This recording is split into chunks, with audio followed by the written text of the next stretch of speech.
व्याप्तं येन चराचरं तत्पदं दर्शितं येन तस्मै श्री गुरवे नमः। आनन्दमानन्दकरं प्रसन्नं ज्ञानस्वरूपं निजबोधरूपं योगीन्द्रमीड्यं भवरोगवैद्यं श्रीसद्गुरुं नित्यमहं नमामि।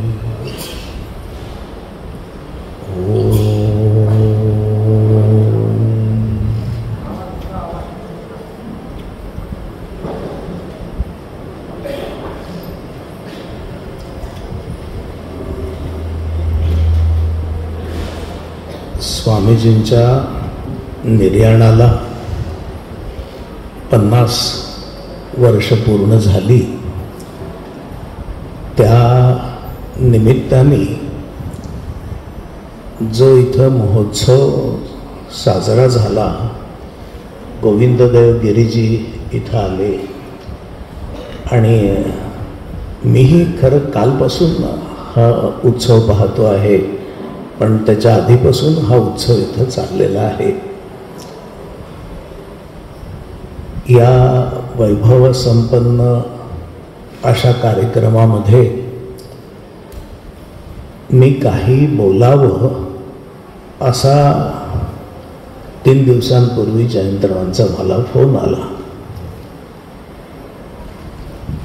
मी बोलण्याचं मान्य केलं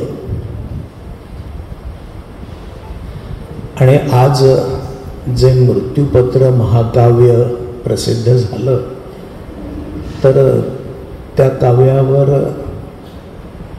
गोविंददेव गिरीजींकडून ऐकायला मिळेल अशी अपेक्षा होती। ती एक प्रकारे त्यांनी पूर्णही केली। अजून एक ग्रंथ असल्यामुळं अमृतानुभव, त्यामुळं त्यांचं बोलणं विभागलं गेलं तरी देखील गोविंददेव गिरीजींचं बोलणं हे परिपूर्ण असंच झालं।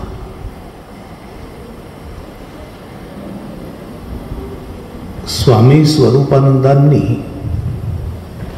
त्यांच्या जीवनामध्ये स्वतःच्या जीवनावर प्रयोग केले आणि असे प्रयोग करत करत त्यांनी आपलं साधकाचं जीवन घडवलं। त्या प्रयोगामध्ये वैयक्तिक स्वार्थाचा लवलेश नव्हता। त्या प्रयोगामध्ये लोकहिताची तळमळ होती आणि तेव्हाच्या त्यांच्या तरुणपणीच्या प्रेरणेला अनुसरून त्यांनी स्वातंत्र्य लढ्यात देखील भाग घेतला। त्याच दरम्यान पुण्यामध्ये असणारे गणेशनाथ महाराज, बाबा महाराज वैद्य यांचा अनुग्रह त्यांच्या मामांमुळं, केशवराव गोखल्यांमुळं त्यांना मिळाला।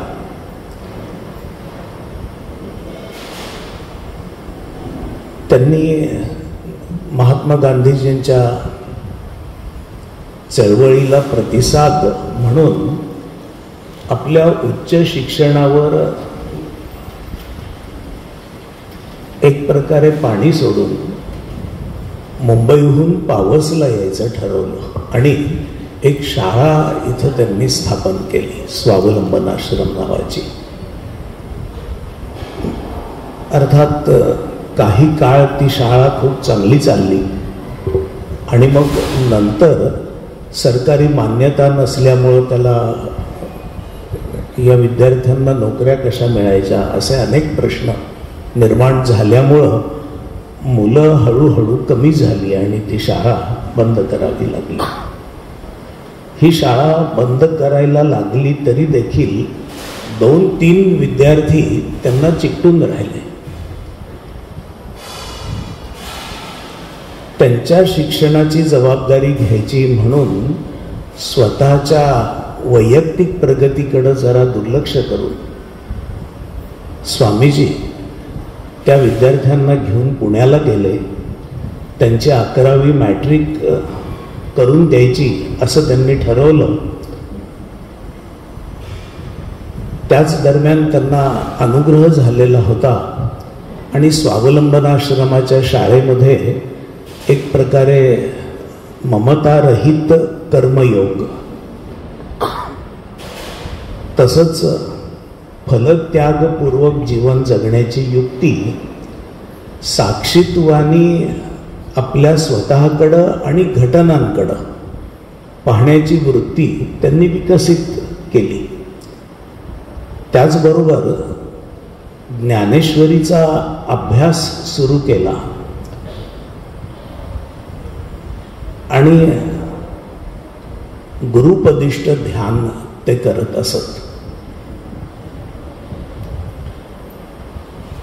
याच दरम्यान हा प्रयोग फसल्यावर ते पुण्याला जसे गेले तसं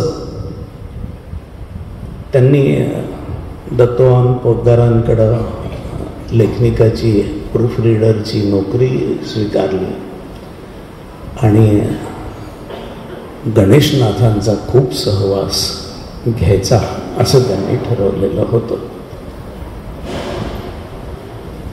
मी मृत्यूपत्र या काव्याकडे येणार आहे.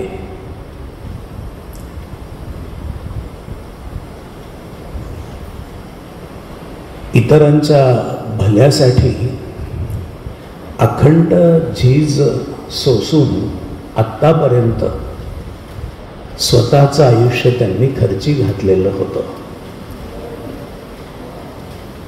आणि स्वतः एक प्रकारे खडतरता सोसून आजूबाजूच्या व्यक्तींची, प्रसंगी समाजाची उन्नती व्हावी याच्यासाठी त्यांनी प्रयत्न केलेला होता. ते झटलेले होते.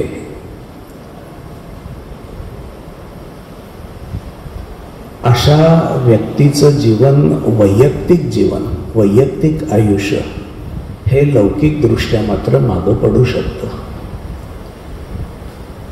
तसंच काहीसं आप्पांबाबत म्हणजे स्वरूपानंदांबाबत झालं आणि अनेकविध कष्टांनीही ते भरलेलं असं त्यांना सहन करावं लागलं.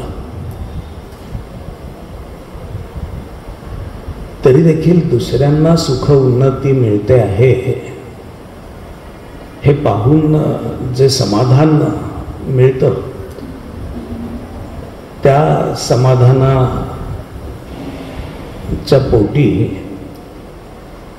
आपली प्रगती वैयक्तिक अजून तशीच राहिलेली आहे हे लक्षात येऊन देखील ते इतरांकरता झिजतच राहिले.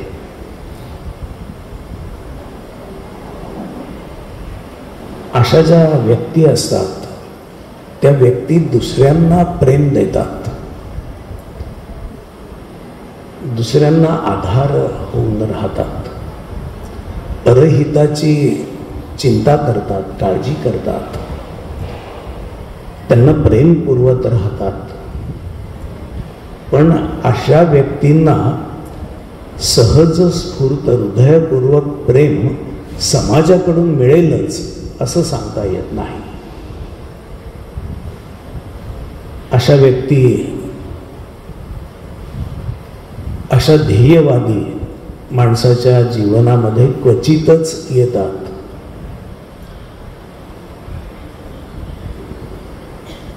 आणि असा जर प्रेमाच्या ओलाव्याचा स्पर्श झाला तर अशा व्यक्तीही आतून खरं म्हणजे सुखी होत असतात, त्यांनाही बरं वाटत असतं. आप्पांचा जीवन प्रवाह देखील असाच चाललेला होता आणि देशसेवेचं व्रत स्वीकारल्यापासून अनेक चढउतारांना त्यांनी तोंड दिलं आणि आयुष्यातील अनेक सुखांना तिलांजली देत सत्याग्रह, आंदोलन, कारावास अशा प्रकारे त्यांचा जीवन प्रवाह चाललेला असताना एक लौकिक कमतरता मात्र त्यांच्या जीवनामध्ये नक्की राहिलेली होती. या आप्पांच्या जीवनाला प्रेमाचा पहिला स्पर्श त्यांचे सद्गुरू गणेशनाथ महाराज यांच्याकडून झाला.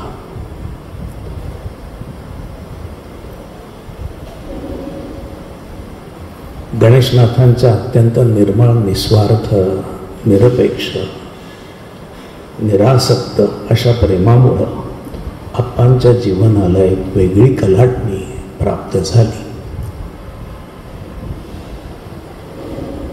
आणि देशभक्ती आणि समाजसेवा हे ध्येय असणाऱ्या आप्पा हळूहळू परमार्थाची प्रेरणा घेऊन त्याच्यावरून वाटचाल करू लागले.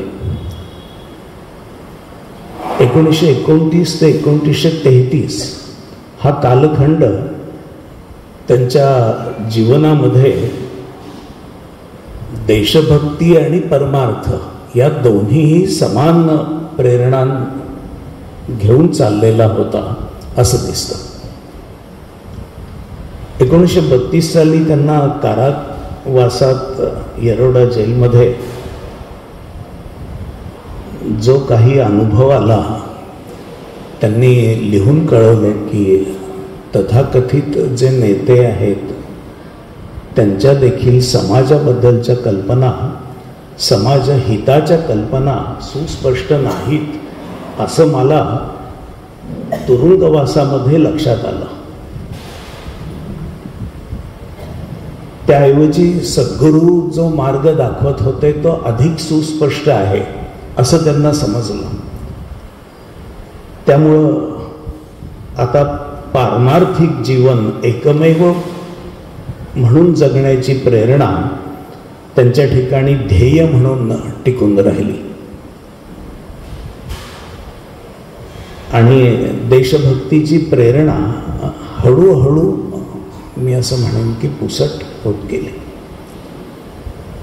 पावसमधल्या बालपणीच्या काळात कधीतरी त्यांना असं वाटत असे की आपल्याला देव दर्शन होईल का, कृष्ण दर्शन होईल का, झालं तर ते कसं असेल. 1932 सालापर्यंत अनेक घटनांचा वळसा सहन करत आता मात्र आप्पा एका परमार्थाच्या ध्येयाने नक्कीच भारावलेले होते. येरोडा कारागृहामध्ये त्याच्या आधी पुण्याच्या मुक्कामामध्ये आणि त्याच्या आधी पावसमध्ये स्वावलंबन आश्रम त्यांनी जो केला, शाळा चालवली, त्याच्यात त्यांची पारमार्थिक प्रगती भरपूर झालेली होती. पण येरोडा जेलमध्ये त्यांना अधिक चांगला वेळ मिळाला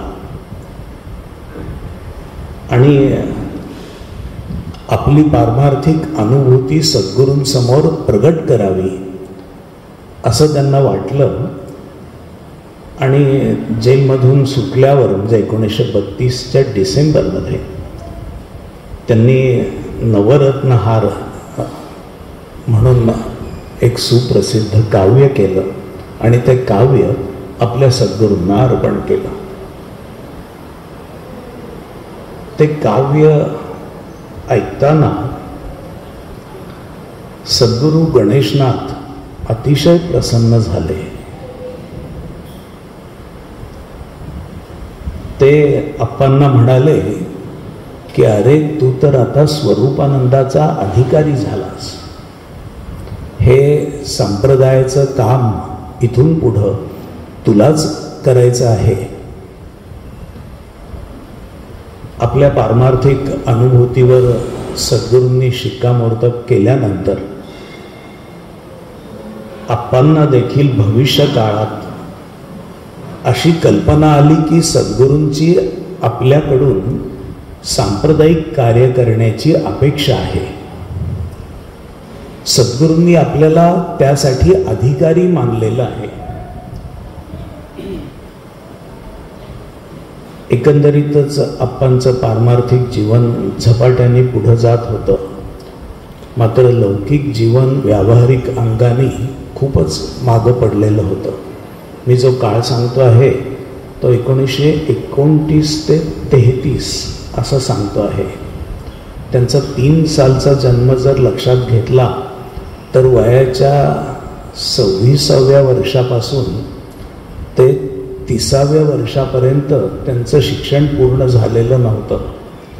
ते काहीही आईवडिलांना घरी आवश्यकता होती तरी देखील आईवडिलांची आर्थिक अपेक्षा पूर्ण करू शकत नव्हते. त्याच्याऐवजी त्यांचं एक ध्येयवादी जीवन तसंच चालू होतं. पण एव्हाना वयाची 30 गाठलेली असल्यामुळं, शैक्षणिक पदवी हातात नसल्यामुळं, नोकरी नसल्यामुळं अर्थार्जन तर खूप दूरच होतं.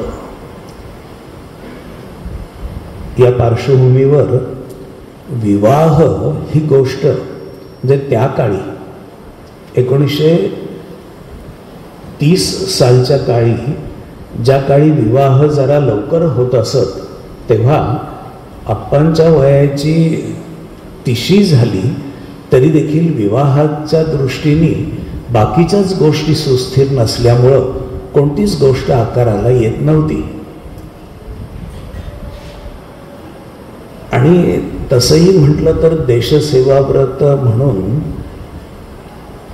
स्वतःच्या सुख सर्वस्वाचा त्याग करण्याची त्यांची प्रेरणाही होती.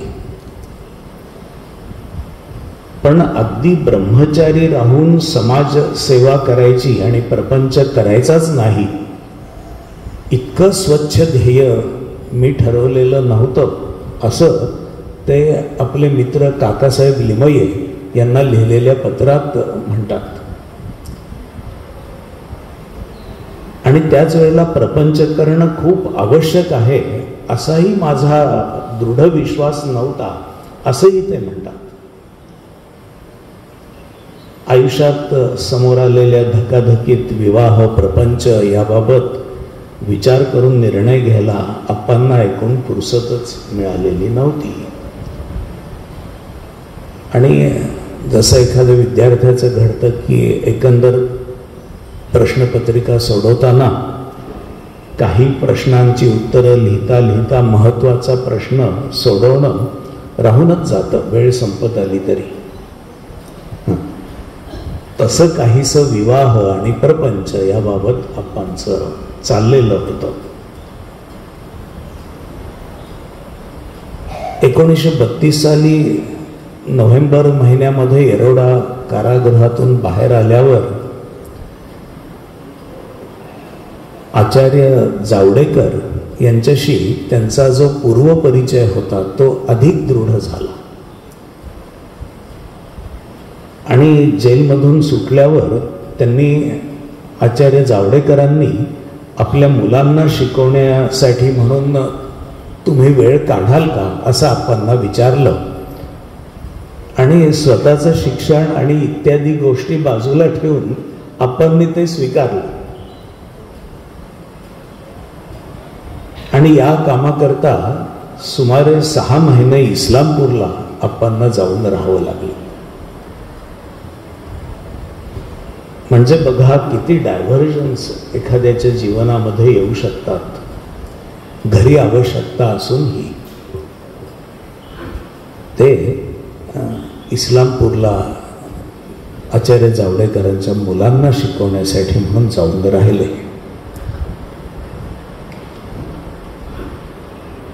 आणि याच दरम्यान आप्पांची एका सुशील आणि सुकुलीन अशा तरुणीशी जुजबी ओळख झाली. अल्पावधीतच तो परिचय अधिक दृढावत गेला. त्या दोघांनाही आपली मतं एकमेकांशी जुळत आहेत असं लक्षात आलं. आणि परस्पर परिचयाची परिणती परस्पर प्रेमामध्ये अशी होते आहे असं दोघांनाही समजू लागलं. तसं आप्पांचं जे व्यक्तिमत्व होतं ते कोणालाही भुरळ पाडेल असं होतं. त्यांचा उंचापुरा शिडशिडीत बांधा, गौरवर्ण तरतरीत नाक, पाणीदार डोळे आणि चेहऱ्यावर आगळं वेगळं तेज असे आप्पा होते. आणि या बाह्य सौंदर्याबरोबर त्यांचं अंतरंग मात्र बाह्य सौंदर्यापेक्षाही अधिक गुणांनी युक्त होतं. ते नम्र होते, रुजू स्वभावाचे होते. त्यांचं भाषण नेमकं आणि मधुर असं असे. दुसऱ्याच्या दुःखाने ते खरंच व्याकुळ होत असत, त्याला मदत करायला धावत असत. त्यांचं चारित्र्य धवल होतं, निष्कलंक होतं या वयापर्यंत. आणि निर्व्यसनी असे ते असल्यामुळं त्यांच्या प्रत्येक कृतीतून एक प्रकारे आत्मविश्वास, समोरच्या व्यक्तीचं मन सांभाळून घेण्याचा प्रामाणिक प्रयत्न आणि ते करत असलेल्या साधनेमुळं अंतःकरणाची सखोलता अशी आप्पांना लाभलेली होती. आणि त्यांच्या साधनेमुळं ते परिस्थितीकडं साक्षीत्वाने पाहू शकत होते. सोहम भावाचं चिंतन करू शकत होते. आपण देह मन बुद्धीपासून वेगळे आहोत याचं भान त्यांना होतं. आणि ध्यानामध्ये त्यांना अतिशय उत्कट अशी आत्मप्रचिती देखील येत असे. अशा गुणांनी समृद्ध असलेल्या या तिशीच्या युवकाकडं ही एक तरुण मुलगी आकर्षित झाली. ज्या संबंधीचं पुस्तक आज इथं प्रकाशित झालेलं आहे, मृत्यूपत्र, ते आपण सकाळी गोविंद देवगिरीजींकडून ऐकलं की एक प्रकारे प्रेमकाव्य आणि त्या प्रेमभंग झाल्यानंतर लिहिलेलं काव्य असं त्याचं स्वरूप आहे. आप्पा स्वतः कोणाच्याही बाह्य सौंदर्यावर भुलून प्रेम करतील अशी व्यक्ती नव्हते. त्यांना देखील अंतःकरणातलं सौंदर्य हेच महत्त्वाचं वाटत असे. आणि आप्पाचं जीवन एक प्रकारे तरल आणि कवी मनाचं असल्यामुळं त्यांनी त्यांच्या मनात उठणारे गद्य विचार काव्यात त्या काळी लिहायला सुरुवात केली. आपल्या परिचयाचं रूपांतर प्रेमामध्ये आणि प्रेमाचं पर्यवसान विवाह करणं या निर्णयामध्ये कसं झालं याचं वर्णन या मृत्यूपत्र काव्यात आप्पांनी केलेलं आहे. अन्न शब्दाविण संवादाचा आम्हा लागला शोध, मूक वचे मग परस्परांचा चाले प्रेम विनोद. काय म्हणतात ऐका. की वाणीला उणीव आली शब्दांचीच सखोल, समान धर्मा हवा कळाया मुक्या मनाचा बोल. प्रेमकाव्य आहे. प्रेमाचे प्रत्यंतर पटले, परिचय झाला पूर्ण, पाणी ग्रहणी परस्परांनी तदा बांधली खूण. तसं आश्चर्य असं वाटतं की 1932-33 साली किंवा 33-34च्या दरम्यान, म्हणजे इतक्या जुन्या काळात जर झाला असता तर तो प्रेमविवाह होता. त्या काळात ही गोष्ट घडणं फार कठीण होती. मुक्या मनाचे प्रेमळ बोल परस्परांना आप्पा असं म्हणतात की सहजच समजले आणि उभयतांनी विवाह करण्याची मनोमन खूण गाठ बांधली. तसं आप्पांचं व्यावहारिक दृष्ट्या जीवन मागं राहिलेलं होतं. मगाशीच मी सांगितलं की पदवी, नोकरी, अर्थार्जन या 3 मूलभूत उणिवा होत्या लग्न करण्यासाठी. पण या उणिवा लक्षात घेऊनही त्यांच्यावर हृदयापासून प्रेम करणारी अशी व्यक्ती त्यांच्या जीवनात आली. पहिलं प्रेम त्यांना सद्गुरूंचं मिळालं निसंशय.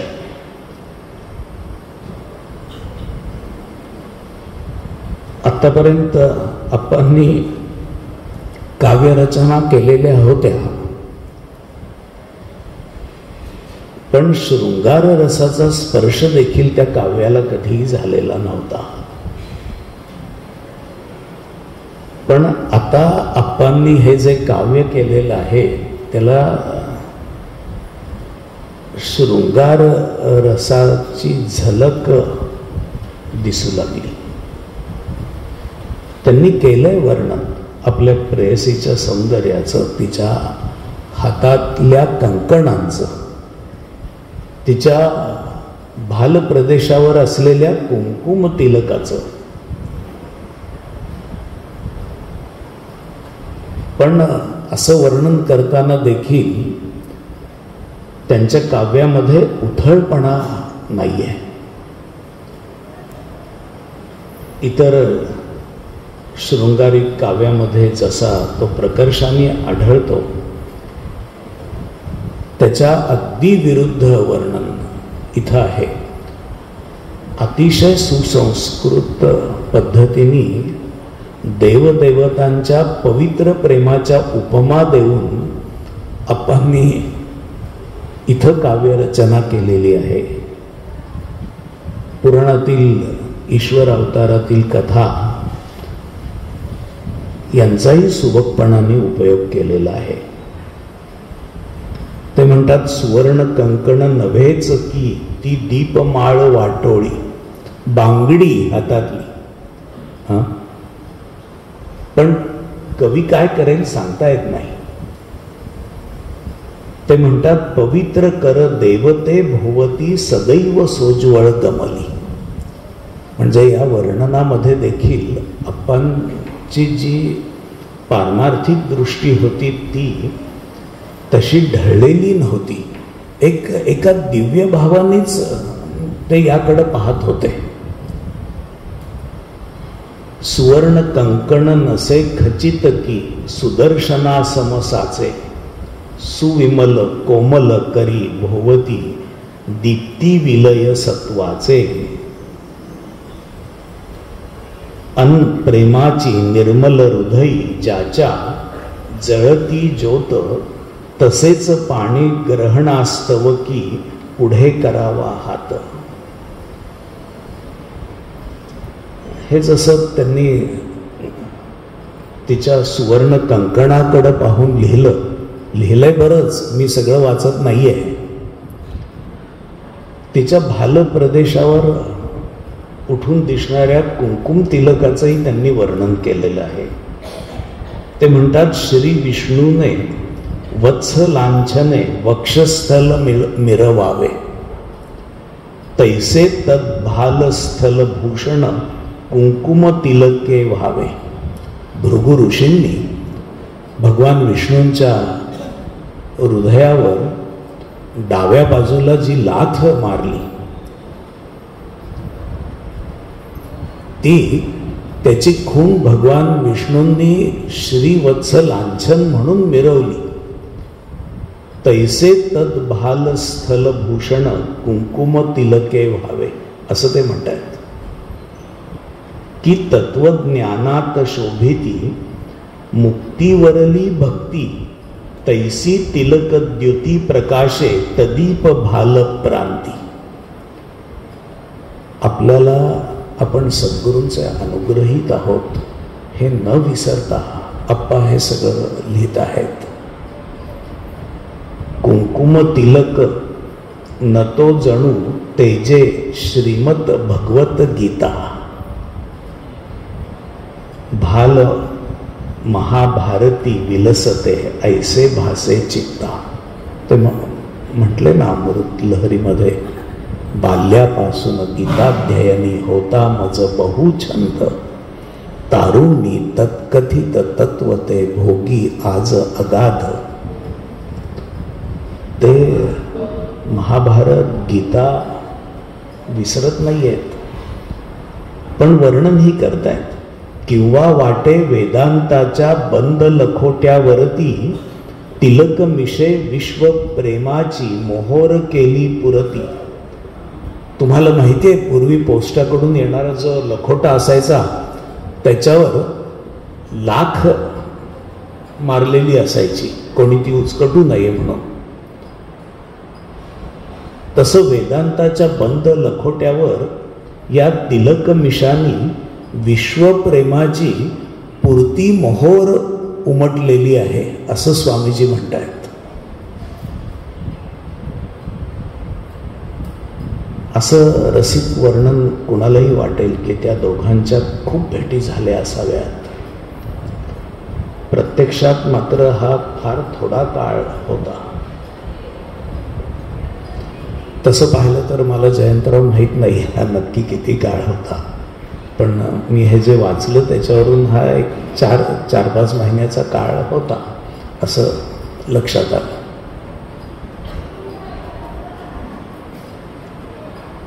आणि तेव्हाचा जर सनातनी काळ पाहिला तर विवाहापूर्वी एकमेकांशी प्रत्यक्ष बोलून मन मोकळं करणं हे देखील कठीण होतं.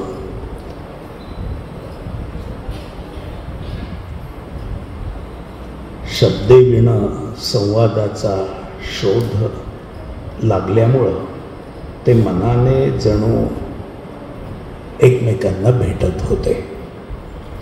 प्रेमसुलभ विचार तरंग अंतःकरणात उमटत होते. विवाह करण्याची खूणगाठ त्यांनी बांधलेली होती, पण प्रत्यक्ष भेट मात्र घडत नव्हती. अशा वेळेला अशाही वेळा कधी कधी येतात. त्यावेळेला विरहाचे भाव देखील आपण काव्यबद्ध केले. अंतरीच्या अंदमानी नांदतो बंदी मुदे, एकदा त्या भेटी दे. भोवती उत्तुंग भिंती मानिल्या त्या रक्षिका पाठवी ते राधिका. शृंखला सन्मानिल्या की वल्लभेच्या मैत्रिणी, आणि ती वार्ता झणी. कोंदला अंधार सारा, जाहला त्याचा सखा, दाखवी जो तारका. अंशमाने मावळे ना हास्यमुद्रा ती परी, एक आशा अंतरी. आणि ही विरह व्याकुळता वाढत जाऊन जाऊन त्या विरह व्याकुळतेमध्येच त्यांच्या प्रेमाच्या भावनेचं उन्नयन झालं आणि आप्पा मूळ ध्येयाच्या जवळ जाऊन पोचले. हे सगळं ऐकत असताना कायम लक्षात ठेवायला पाहिजे की सद्गुरू गणेशनाथांनी त्यांना असं म्हटलेलं होतं, तू तर स्वरूपानंदाचा अधिकारी झालास, हे सांप्रदायिक कार्य इथून पुढं तुला करायचं आहे. एवढी प्रगती झाल्यावर असलेल्या या घटना आहेत. त्यामुळं अंतर अनुभवानी ते अतिशय स्थिर होते आणि बाह्यतः मात्र ते एक प्रकारे नाजूक रीतीने गुंतलेले होते, असं त्यांनी काका लिमा यांना पाठवलेल्या पत्रातही म्हटलेलं आहे. एक व्यक्ती म्हणून पाहिलं तर ही स्वाभाविक घटना होती. त्यांच्यातला प्रामाणिक साधक मात्र कायम जागृत होता आणि सद्गुरु कृपेने आत्मबोधाशी त्यांच्या वृत्ती एव्हाना समरसून गेलेल्या होत्या. ते स्वरूपानंदाचे धनी होते. त्यामुळे विरह वेदनेच्या व्यथेने त्यांना शाश्वत मिलनापर्यंत पुन्हा एक वार आणून सोडलं. या पदाचा शेवट करताना ते म्हणतात, भेटी ही जीवा शिवाची पूर्ण व्हावी साधना, शाश्वती संमिलना. दर्शने जीवा सखीच्या येत जई सायुज्यता, बंधनी निर्मुक्तता.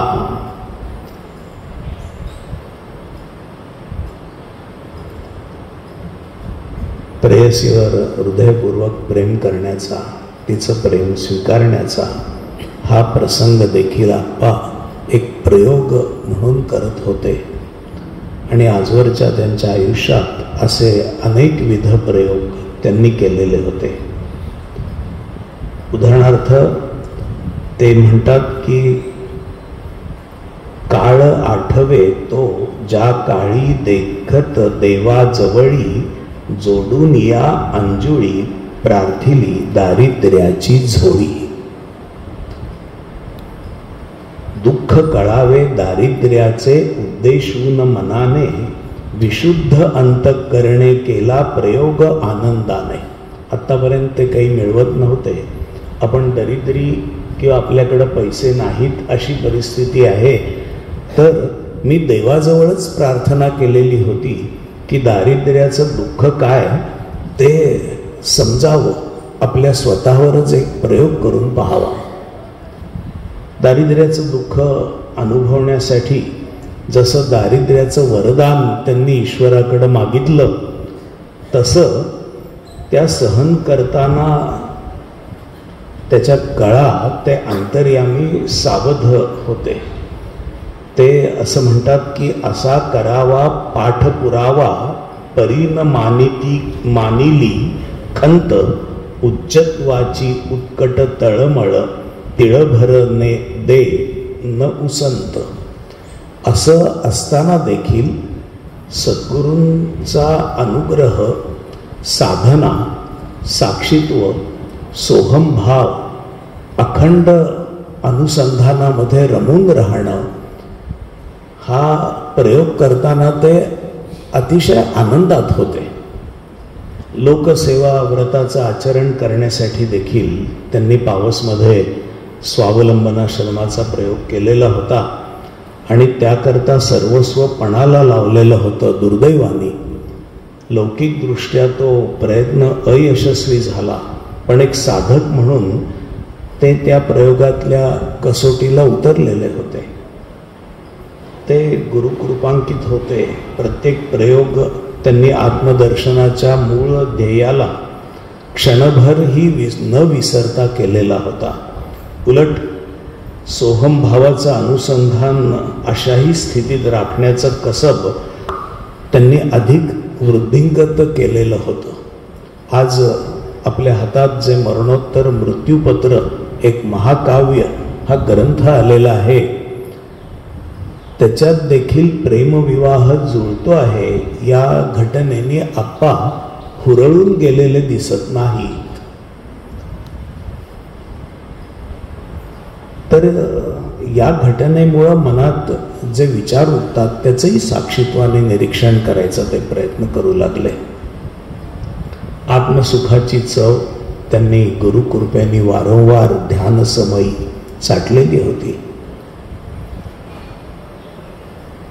आप्पांनी रचलेल्या काव्यग्रंथातला साधकांना मार्गदर्शक ठरेल असा भाव जर पाहायचा झाला तर कोणत्याही विकारांच्या उर्मीला साक्षीत्वाने न्याहाळत न्याहाळत हळूहळू अनंत स्वरूपाकडं कसं जायचं, याचा एक सहज सुंदर सोपानच या साक्यांमधून त्यांनी उलगडून दाखवलेलं आहे. देह ठेवूनी बाजूला जणू साक्षीभूत राहावे, क्षणक्षणा साक्षीत्वे अंतर संशोधून पहावे.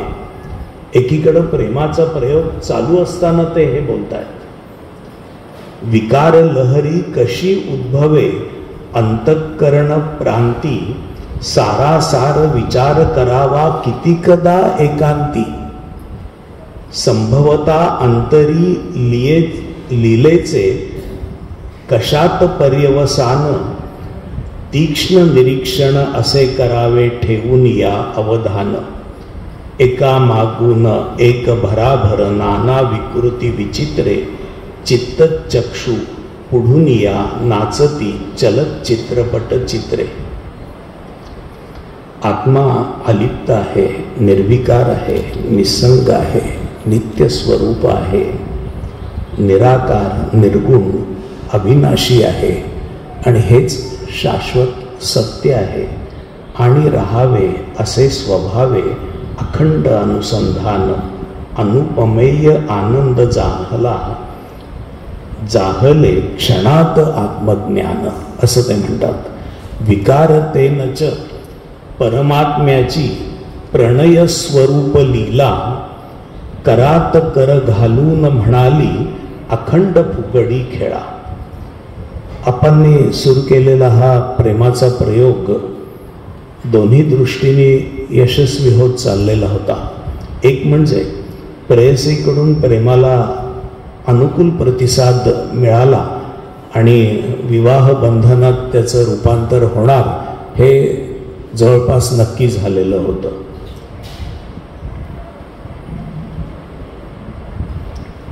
आणि आंतरिकदृष्ट्या स्थूळ प्रेम बाह्यतः करत असताना अंतरंगामध्ये मात्र आगळ्या वेगळ्या सखोल आणि उदात्त प्रेमभावनेचा उदय होत होता.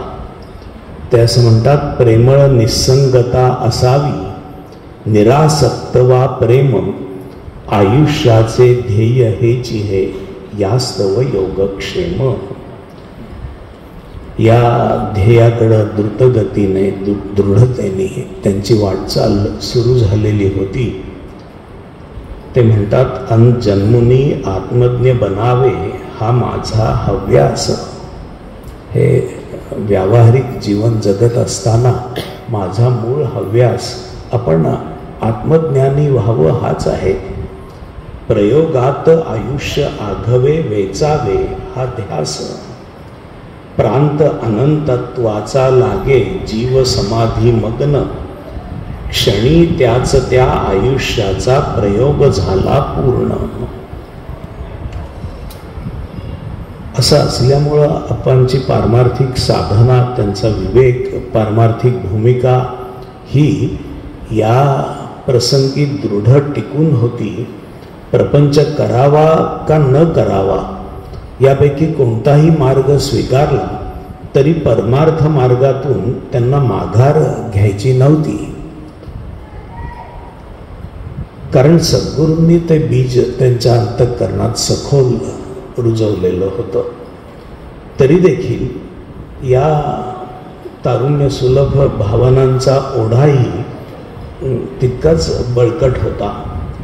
विवाहाच्या निर्णयाला त्यांच्या आईची आणि आप्तस्वकीयांची इच्छा ही पूर्वीपासून अनुकूल होती. या पार्श्वभूमीवर गृहस्थाश्रम स्वीकारून प्रपंच करण्याच्या निश्चयावर आप्पा स्थिरावले आणि त्याच्यासाठी पदवीधर होऊन पत्रकारितेसारखा एखादा व्यवसाय करावा, पुण्यामध्ये जाऊन स्थायिक व्हावं असा विचार त्यांच्या मनामध्ये पक्का होऊ लागला. या निर्णयाबद्दल आप्पांचं पूर्वीपासूनचं जीवन ज्यांना माहिती आहे त्यांच्याकडून टीका होण्याची शक्यता आहे असंही आप्पांच्या लक्षात आलं. पण आप्पांनी असं ठरवलं की आता कोण काय विचार व्यक्त करेल याच्याकडं विशेष लक्ष न देता आपल्या ध्येय मार्गावरूनच आपण चालायचं. कोणी एखाद वेळेला चांगलं म्हणेल, कोणी वाईट म्हणतील, मात्र दोन्ही प्रकारच्या प्रतिक्रियांपासून आपण अलिप्त राहायचं. पापी पुण्यात्मा या दोन्ही भूमिकांपासून मी अत्यंत दूर आहे. लौकिक दृष्टीपेक्षा जी अलौकिक दृष्टी या प्रेमप्रयोगातून प्राप्त झाली, संकुचित भावभावनांचं सारं चित्रच अप्पांच्या दृष्टीने पालटून गेलं.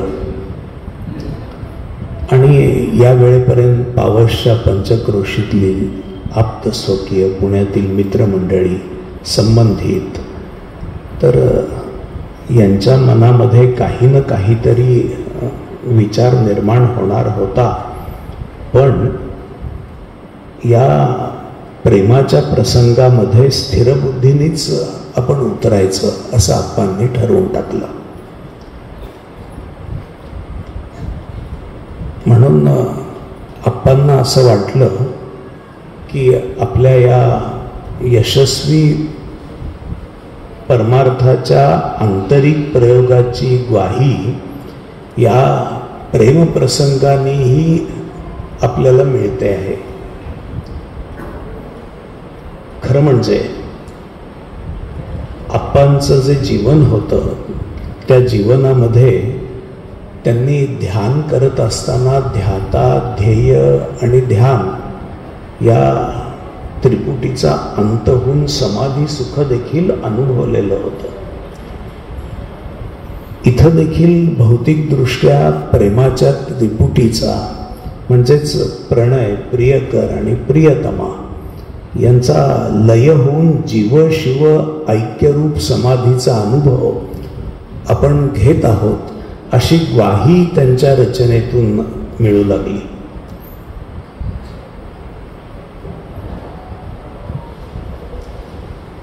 प्रियतमेच्या बाह्य सौंदर्यावर भुलून त्याच्याकडं माझी दृष्टी वेधली गेली नाही असं नाही, तर त्या सौंदर्याकडं बघत असताना देखील माझ्या अंतरंगातील चित्शक्तीच्या दर्शनासाठी मी उत्सुकतेने पंचप्राण गोळा करत होतो असं ते म्हणतात. खरं म्हणजे वासनेच्या मागं देखील चित्शक्तीच असते. आपल्या मनुष्यमात्रांच्या सर्व क्रियांच्या मागं अधिष्ठानभूत चित्शक्तीच असते.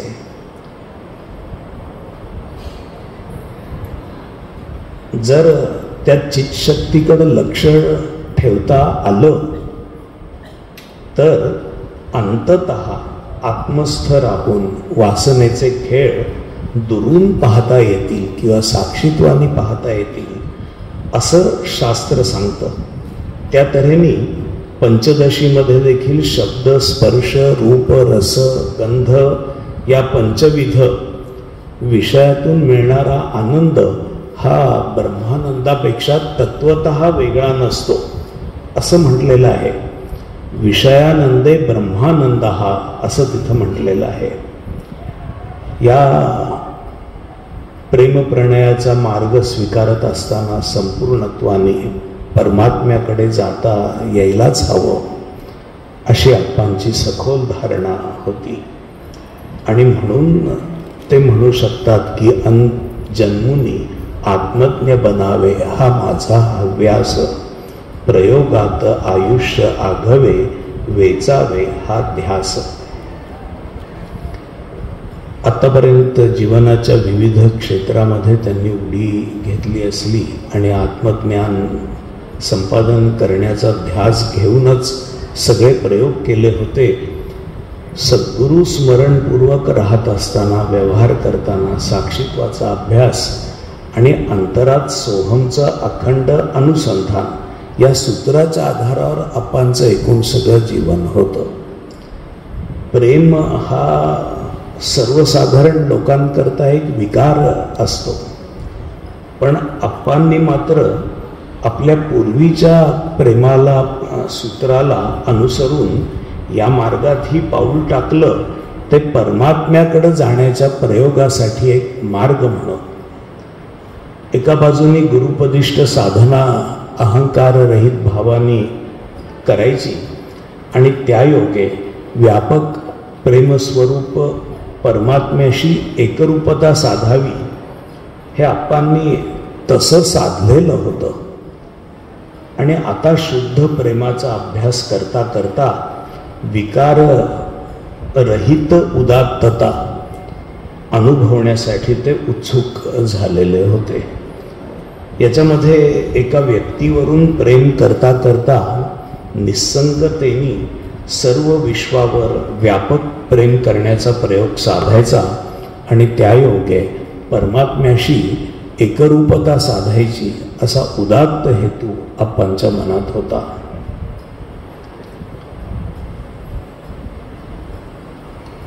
या प्रयोगामध्ये आप्पांचं वैषयिकदृष्ट्या स्खलन तर झालं नाहीच, पण या प्रयोगाची पूर्तता त्यांनी अनुभवली.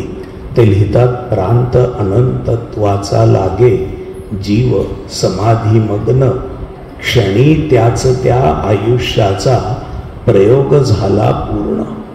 अमर्याद आनंद प्रेमा सीमा उरली नाही, दरवळला सौगंध लंघुनी जायत दिशाही दाही.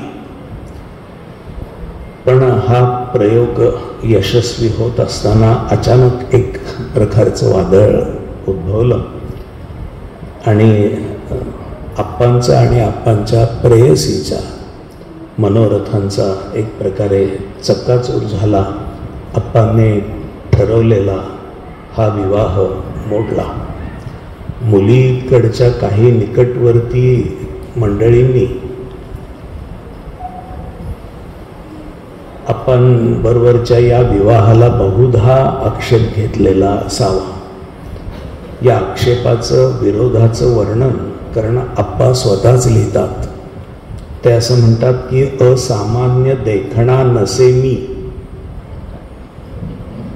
नवा सधन पदवीचा किंवा सधनही नाही आणि मला पदवीही कोणती मिळालेली नाहीये. पंचविशी उलटली वयाची विचार करून याचा, पंचविशी नाही ते तिशीच्या जवळ आलेले होते खरे. विद्या वय वित्तत्रय मोजी मजला आज अपात्र, प्रेमधनी जाणूनी ठेविले म्हणूनी तुळशी पत्र. कोणीतरी विरोध केला असावा आणि या गोष्टी मुलामध्ये उण्या आहेत असं सांगितलं असावं. विद्या नाही म्हणजे पदवी नाही, वय जास्त आहे आणि जवळ संपत्तीही नाही. या तीनही निकषांबाबत आपण अपात्र ठरलो याची आप्पांना जाणीव झाली आणि म्हणून त्यांनी हाताशी आलेल्या या प्रेमधनावर स्वतःहून तुळशीपत्र ठेवलं. यातून असा संकेत मिळतो की व्यावहारिकदृष्ट्या आपण या विवाहासाठी अपात्र आहोत याची जाणीव त्यांना कोणीतरी नक्की करून दिली आणि आजवर जपलेल्या स्वाभिमानाने आप्पांनी स्वतःच माघार घ्यायचं ठरवलं आणि या प्रेम प्रकरणाच्या नाट्यावर पडदा टाकायचं ठरवलं. या निर्णयामुळं आत्तापर्यंत प्रेमप्रयोग यशस्वी होत असल्याचं काव्यरूपात लिहिलेलं वर्णन आप्पांनी याचा शेवट करताना प्रेमाचे मृत्यूपत्र म्हणून केला. त्यामध्ये ते म्हणतात, मृत्यूनंतर आपल्या जवळ असलेल्या संपत्तीचा नीट विनियोग व्हावा म्हणून मृत्यूपूर्वीच मृत्यूपत्र लिहून ठेवतात. आप्पांनी मात्र आपल्या प्रेमयोगाचा मृत्यू झाल्यानंतर मरणोत्तर मृत्यूपत्र लिहिलं. त्यामध्ये ते म्हणतात, प्रेमळ निस्संगता असावी, निरासक्त वा प्रेम, आयुष्याचे ध्येय हेची हे, यास्तव योगक्षेम. मरणोत्तर निज संपत्तीचा इष्ट असा विनियोग व्हावा यास्तव मरणापूर्वी मृत्यूपत्र उद्योग. परंतु हे मरणोत्तर माझे मृत्यूपत्र मी लिहुनी जिवंतपणी सर्वस्व वाहिले तन मन धन तत्चरणी. परमात्म्याला न विसारता मी हे सगळं केलं. हे मरणोत्तर मृत्यूपत्र मी लिहिले ठेवी जपून ही संतांच्या घरची असते अशीच उलटी गुण, असं ते म्हणतात. या प्रयोगाचा मृत्यू झाला. या प्रयोगातून आत्मदर्शनाकडे नेणारी जी संपत्ती म्हणजे अंतर्मुखता, आत्मनिरीक्षण, साक्षीत्व, सोहमचं अनुसंधान आणि त्यातून प्राप्त होणाऱ्या जीव शिव ऐक्याचा अनुभव, या पारमार्थिक संपत्तीचा इष्ट विनियोग कुणा साधकाला जर त्याचा प्रेमभंग झाला साधकाचा एखाद्या, तर मी कसा विनियोग केला हे समजावं म्हणून मी हे लिहून ठेवतो आहे, असं आप्पांनी म्हटलं. आप्पांच्या ठिकाणी असणारे नेतृत्व गुण, ध्येयनिष्ठा, चिकाटी, प्रामाणिकता, संवेदनक्षम मन अशा अनेक सद्गुणांनी त्यांचं जीवन परिपूर्ण होतं. तरी व्यावहारिक दृष्ट्या ते विवाह करता अपात्र ठरले होते. याची जाणीव त्यांना झाली. पण बघा, खरं तर पदवी प्राप्त होऊन नोकरी मिळणं ही घटना फार दृष्टीपथात आलेली होती आणि अगदी एखाद्या वर्षाच्या आतच सगळं पूर्ण झालं असतं. याचं कारणही पुढं अर्थात ते पावसला येऊन आजारी पडले तरी देखील त्यांनी जे पहिले 4 पेपर दिले त्यावरून उरलेल्या 6 पेपरमध्ये विद्यापीठाने त्यांना विशेष मार्क देऊन इथे येऊन पदवी दिली. पण वधूकडची जी मंडळी होती त्यांनी तसा बहुतेक विवेक केला नाही आणि विवाहाला अमान्यता दर्शविली. आप्पांच्या आणि त्या मुलीच्या मनाचा विचार करून त्यांना थोडीशी मुदत देण्याची तयारी कोणी दाखवली नाही, असं मी म्हणतोय. कारण तशी जर दाखवली असती तर थोडी सवलत द्यायला हरकत नव्हती. त्यामुळं अचानक सगळी चक्र उलटी फिरली. विवाहाचा योग जुळून येणार नाही हे निश्चित झालं. अशा स्थितीमध्ये आत्मप्राप्तीच्या मूळ ध्येयापासून विचलित ते मुळीच झाले नाहीत.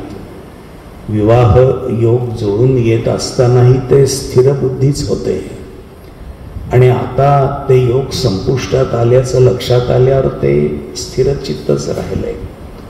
मनाची काही घालमेल झाली नाही असा त्याचा अर्थ कोणी घेऊ नये. पण तरी देखील त्यांनी विवेक राखून साक्षीत्वाने या प्रेमभंगाच्या कठीण प्रसंगाकडे पाहिलं आणि पारदर्शकता ठेवून आपल्या मनातील सगळी आंदोलनं या काव्यात त्यांनी व्यक्त केली. जयंतराव आज म्हणाले का, किशोरजी म्हणाले, मला आठवत नाही आहे की हे छापावं की न छापावं, असं तिथं गेल्यावर ही चर्चा झाली. याचं कारण याच्यातली काही वर्णनं जरूर असतील, पण त्यांनी हे अशा करता लिहून ठेवलं असं ते म्हणतात की जर एखाद्या साधकाने, ती व्यक्तीच आहे, तरुण व्यक्ती आहे आणि ही नैसर्गिक भावना आहे, तर या भावनेकडं पाहावं कसं. विवाह जमला तर ठीकच आहे, नाही जमला तर आपल्या मनाची समजूत तरी कशी घालावी आणि आपल्या ध्येयापासून विचलित कसं होऊ नये हे याच्यातून समजावं म्हणून हे मरणोत्तर मृत्यूपत्र मी लिहिलं. त्याचं एक त्यांचा एक खूप चांगला शब्द आहे, मला पटकन सापडेल असं नाही, काय त्याचं चंबू गव्हाळ केलं काय असं काहीतरी ते म्हणतात.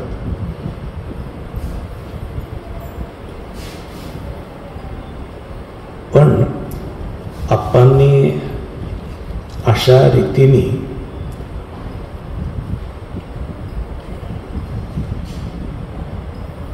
हा प्रसंग स्वीकारला. ते म्हणतात, असं तो सुंदर युवा सधन वा पदवीधर दौलतीचा नसता पुरता पदरी पडला हा प्रयोग प्रेमाचा. विलासात रंगता विसरतो पावन परमेशाला, निस्संग प्रेमाच्या मुकतो या अक्षय यशाला. एखाद वेळेला असंही या विलासात मी रंगलो असतो तर तसं होऊ नये म्हणून देखील त्या पावन परमेश्वराने ही माझ्याबाबत युक्ती केली असावी, असाही निष्कर्ष ते काढतात. हा संप्रदाय चालवण्यासाठी तू योग्य अधिकारी आहेस असं जे सद्गुरूंनी त्यांना सांगितलेलं होतं, तर तेव्हा जो नवरत्न हार या काव्यात बोध व्यक्त झालेला आहे, त्या बोधावरून किंचितही खाली न येता हा प्रेमाचा प्रयोगही केला. तो फसला देखील, फसलेला प्रयोग देखील त्यांनी लिहून ठेवला. हे विशेष आहे. अन्न प्रयोग संपला पावलो आज परम पदवीला असं ते म्हणतात. परमपदवी म्हणजे काय? त्या प्रेमाचे विश्वप्रेमी झाले पर्यवसान. आनंदी आनंद जाहला स्वयेच मी भगवान. मला असं वाटतं की आज या मरणोत्तर मृत्यूपत्र एक महाकाव्य या ग्रंथावर त्याचं अंतरंग नीट रीतीने उलगडून दाखवलं जावं अशी स्वामीजींचीच इच्छा असावी. नाहीतर तुम्हाला जयंतराव अशी बुद्धी झाली नसती मला फोन करून तुम्ही स्वरूपानंदांच्या चरित्रावर बोला म्हणायची. आणि त्यातही जर खरंच किशोरजींना व्यवस्थित वेळ मिळाला असता तर त्यांनी हे सगळं सांगितलं असतं असा माझा विश्वास आहे. पण एकूण कार्यक्रमाची गर्दी आणि एवढं सगळं सांगणं हे तेव्हा त्यांना शक्य झालं नसेल. पण ते उलगडलं जावं अशी त्या पावन परमेशाला देखील इच्छा असावी म्हणून या मृत्यूपत्राचं अंतरंग जसं मला समजलं तसं, मला सगळं समजलंय असं तुम्ही कृपा करून समजू नका. पण जसं मला समजलंय या ओव्यांवरून साक्यांवरून दिसतंय ते मांडण्याचा मी हा प्रयोग केला. तो तुमच्या चरणी आणि समोरच माझ्या स्वामीजी बसलेले आहेत देव्हाऱ्यात, त्यांच्या चरणी मी अर्पण करतो. हरि ओम तत्सत.